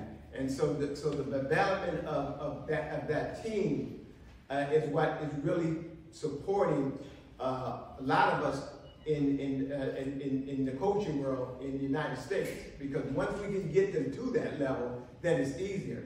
But being able to get them from high school to college, to be able to convince a shoe company or a sponsor to help out with the medical and help out with the training and the weight facilities and whatever, all that situation is what's the most difficult part of a lot of the transition for a lot of the professional athletes, particularly in track and field, but some have to stay. You know, but even when I was the head coach at UCLA, and I had to decide between UCLA and world-class athletes because my athletic director told me in May, my butt was supposed to be in conference championship for UCLA. Well, at the same time, you're having the qualifying for the heptathlon in Gertz's for Jackie, and Jackie graduated from UCLA, but that had nothing to do with UCLA program now. All right, so now we had to be. So I had to go to the national conference championship with UCLA. Bob had to go to Gertz's with Jackie. We don't have these cell phones and FaceTimes back then or whatever. We're staying up faxing back and forth or whatever. And so, you know, but once again, going back to the athlete understood that, okay, this whole process is set up for you, okay? Because once you make that transition from high school, and I just got through talking to like 3 high school coaches, 2 from New York and one from Florida, and Doc and Bob, and we do it all the time. Because the high school program is the one that we really depend on. It's really helping high school coaches out and giving them the knowledge and teaching them to prepare them for either college or some of them now, like an Allison Felix went from right to high school to professional level. Cindy McLaughlin, who I'm working with now, with a year in college, and so so it's a quick transition. But to have all the tools, I was talking with Cindy's father about that the other day. Is that unfortunately Greg Forster, who was showing up here, passed away. He was my first world champion in 110-meter hurdles. Just passed, and we just had a memorial with him before him in St. Louis. But Willie McLaughlin's, Cindy McLaughlin's father, we're talking about that very thing, about how important now it is for us to let the high school and the parents, any parents out here, that to look what the athlete's going to need to make it. Because some of that's going to come directly out of your pocket. You have to figure out a way to get the funding or whatever, and then to help them both mentally prepared in terms of these are the things that's going to happen. We got to be progressive here and let these things develop. All right, but eventually, once you get to this level, things will start getting better, and then we can produce. But you have to have the tools. And for me as a coach, even today, I had a couple of athletes that transferred here. I had to find a place for them to live. Their manager found them a place to live. They had to find a place to train. Had to get the physical therapy. Had to get the VO2 max testing, get the blood work done, and all that stuff or whatever. Those are the things that we have to do for ourselves, one way or the other, with sponsors or families, in order for us to get to that, to get them to that next level, to where you get the better and better treatment from the national level. Someone had a question here. Yeah. So, what would you say to parents with high school athletes? We have twins, a boy and a girl, 15-year-old sophomores. They both run track. The girl runs the 100, 200. The boy runs the 400. And what would you say? Because they want to run in college and hopefully professional. My husband. What I said is, when I was at UCLA, number one, you have to figure out the school that you want to go to and the coach you want to be coached by. My recruiting with parents was, do your kid want to come to UCLA, and do they want to be coached by Bob Forster? In order to find that out, I want you to research as much about the UCLA program and ask me as many questions as possible, and then get personal with me. Ask me everything or whatever, and I even tell my athletes too, once I want to know your parents or whatever, because I'm going to be the biggest fix. If I see you doing something wrong, I hear something in the door, I'm going to call your mom, I'm going to call your daddy right away, or whatever, because they raised you and they know more about you than I do. So if you're looking funny, you're saying something, I want to have that connection with the parent. So I said that parents have really got to get involved in terms of making sure that the athlete wanting to, going to that school for that reason and finding that program that's really caring about that athlete, particularly if they're going to be making that transition from college and even the next step beyond. But everyone, I'm proud of this, every one of my UCLA athletes that have gold medals also graduated from UCLA. They got college degrees, every one of them. All right, so you look from, so they there was from Gail Davis to coming from San Diego to Jackie from East St. Louis or whatever, so that they recruited to UCLA, they graduated from UCLA, but for UCLA to take care of them and make them national championships if they're capable, and then also be able to protect their career beyond college when we're going to release you. Because frankly, once again, when you're done, you can't play. One thing about our sport, unfortunately and fortunately, is that you can run professional and college at the same time. But realistically, to make it to the top, you have to have that professional team behind you, because you can't play for USC on Saturday and then go play for the Rams on Sunday. I might add to that. I have to tell high school athletes, look, your high school coach, you probably have a relationship with them, they treat you with love. When you get to college, Bobby's an exception, and a lot of his athletes that coach now, I think, are exceptions, but when you get to college, you're a number. You're going to produce for that coach or you're not. And so it's a lot harsher, I think, a lot of times a colder relationship, harsher about, producing. There's lots of adjustments that have to go on. What we do here is we find out what school you're going to, we find out what weight program they use, and then we start mimicking that, getting prepared for that, even if it's not the one we would have chosen. So I think there's that mental understanding that, plus, I was a wrestler, and when you get to college, everybody in the room's a state champion. I don't think I got to take down the first whole year, not one takedown. So they also have to have thick skin and realize you're at a whole level of superstars like you are, and some people make the cut and some don't. But it's important to take care of the safety.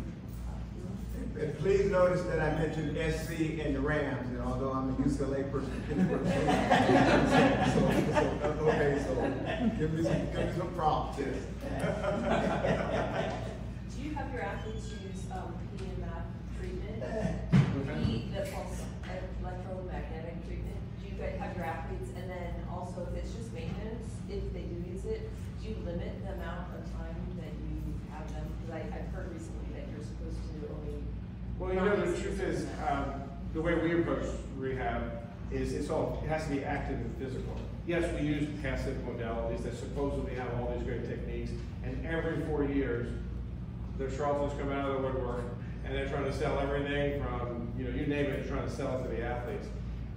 First of all, if you look at a lot of those trends, where are they in 4 years? They're not there anymore. No one's doing them. So we stick with the things we've learned that work for us, but it's mostly about active rehabilitation. When I first got to track and field, this is when I got into it. I got there, and the best sprinter in the world, Evelyn Ashford, is hurt, and she's laying on a table with wires hooked up to her, and that's it. I'm like, get her up, let's go, rehab, do something active, and that's how I just started doing it. I didn't know what I was doing. I just started active rehab for Bobby's exercise action. So I'm not saying these things don't work. I'm just saying that we can't jump from, we follow new technology, and for me, it's like it has to be around for 8 years before I start thinking maybe it's something. Like everybody was, cupping and K2 taping 3 Olympics ago, and then everyone needed to be cupped. It's like we try to stick with things that we know, and I don't know a lot about that. Maybe Rick does. And I want to talk on that, because I've been doing this for over 40 years, and I'm not trying to pat myself on the back, but I'm trying to say the whys. Because I've had an international gold medal every year since 1979. So that cannot be done by accident. That has to be done by design. And throughout from 79 to now, all right, very few things have changed. Changed a little bit more in women's sport. They might have added steeplechase and the pole vault or whatever. But a lot of things, you know, yes, I'd much rather run on a mile track now than a cinder track than I did back in '76. Yeah. So, you know, I'm not going to give up the technology. I mean, I'm getting really bad at it, really good at it. I mean, I was in Arizona. We just had our camp, and I used DoorDash for the first time. I was able to figure it out on my own. I had to call two of my athletes and my godson, but I tracked it to my door, so I got, so, you know, so now I'm working with an athlete that does have this. You know, I mean, I was sitting there a couple of months ago, and I'm on the track. 2 or 3 of my athletes have their phone. I'm having my phone, and we're discussing their workout right here. Oh, and it reminded me when I had my little kids when they was doing when the chat came out, and they was laughing and whatever, and I was wondering what they were laughing at, and they were talking about they was chatting one another. I said, what? And, you know, that was back when Chelsea or Remedial. I was ready to throw this out the window, but now I was wrong. So some of the things, you know, some of the technology, every year, every night, I would really say every night, we almost discuss certain situations. You know, Doc and I, or Bob and I, in terms of, okay, from you know, mental to physical to the modalities or whatever. But there's a whole lot of things that I did in '84, with that group I had in '84, that I learned from way back when, that I'm doing now, all right, okay, with very little other changes, some come and go, all right. But once again, I have to still let these athletes know from the neck up, all right, this is why we're doing it this way, okay, all right? And I'll take the time now, okay? Well, I saw this on YouTube, okay? Let me stick on YouTube, okay? Well, let me tell you what I think about this one on YouTube. Well, you know, I had an Instagram tape it. I said, okay, so not only today, you know, used to my athletes gave me a day and a half to 2 days. I used to take the 8mm film, I used to take it to Kodak shop, and get the out there, you know, look at it and come back. Now they cross the line and say, well, come to, I said, well, okay, hold it. Well, let me at least get the on button first. So there's, you know, it's video demand now. And so we have to keep up with that certain technology, but the basic situations that we have continued to develop and work, all right, had worked for me back in 1979, that's working for me in 2023. Basically, we think there's not a modality. We do use modalities, but we don't think there's a modality in the world that does what exercise does.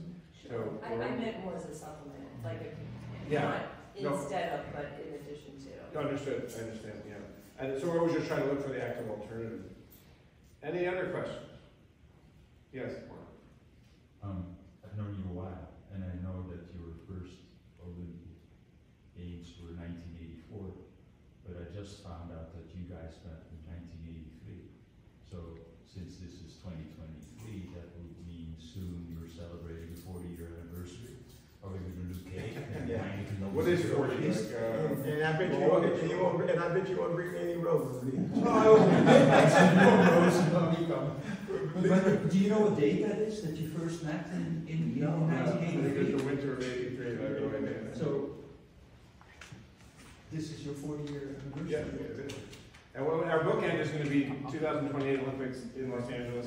Let me also say there's a big track meet coming to UCLA, the Grand Prix meet that Bobby and his whole team is very involved with. They're returning big track meets to the Southland. It'll be a Memorial Day weekend. It's going to be a whole music, food, festival. Some of the best athletes in the world, premiering Bobby's athletes as well. Right here at UCLA, the Grand Prix meet. You should look at it. When is May 27th? May 27th. What day? Saturday, May 27th. It's Memorial Day weekend. Have I got my birthday? Thanks, Bob. That's for Rob. Anyone else questions? You guys have been a great audience. Give yourselves a hand. If you want to